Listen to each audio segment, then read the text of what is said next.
بسم الله الرحمن الرحيم. الرحمن علم القرآن، خلق الإنسان علمه البيان. الشمس والقمر بحسبان، والنجم والشجر يسجدان، والسماء رفعها ووضع الميزان، ألا تطغوا في الميزان، وأقيموا الوزن بالقسط ولا تخسروا الميزان. والأرض وضعها للأنام، فيها فاكهة والنخل ذات الأكمام، والحب ذو العصف والريحان.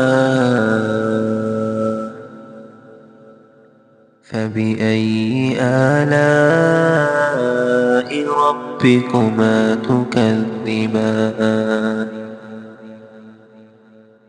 خلق الإنسان من صلصال كالفخار، وخلق الجان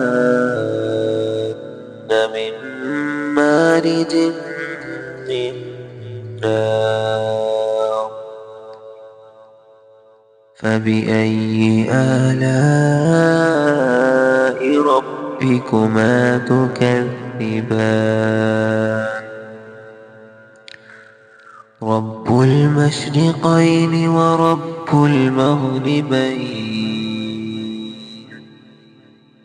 فبأي آلاء ربكما تكذبان؟ مرج البحرين يلتقيان، بينهما برزخ لا يبغيان.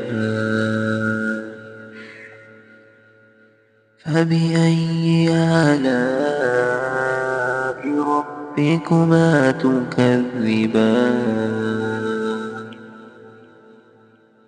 يخرج منهما اللؤلؤ والمرجان.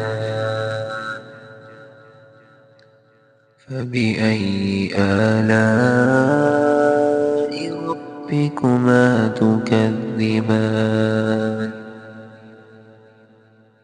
وله الجوار المنشآت في البحر كالأعلام. فبأي آلاء ربكما تكذبان؟ كل من عليها فان، ويبقى وجه ربك ذو الجلال والإكرام. فبأي آلاء ربكما تكذبان؟ يسأله من في السماوات والأرض، كل يوم هو في شأن. فبأي آلاء ربكما تكذبان؟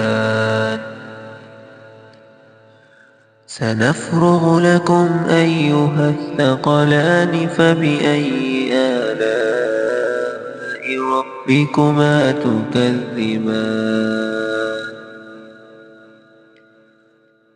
يا معشر الجن والإنس إن استطعتم أن تنفذوا من أقطار السماوات والأرض فانفذوا، لا تنفذون إلا بسلطان.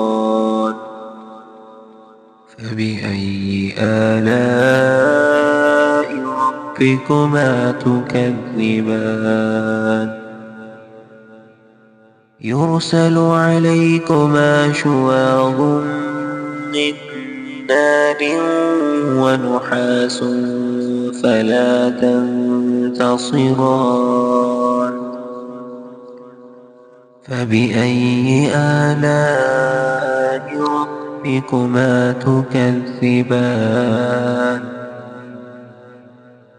فإذا انشقت السماء فكانت وردة كالدهان فبأي آلاء ربكما تكذبان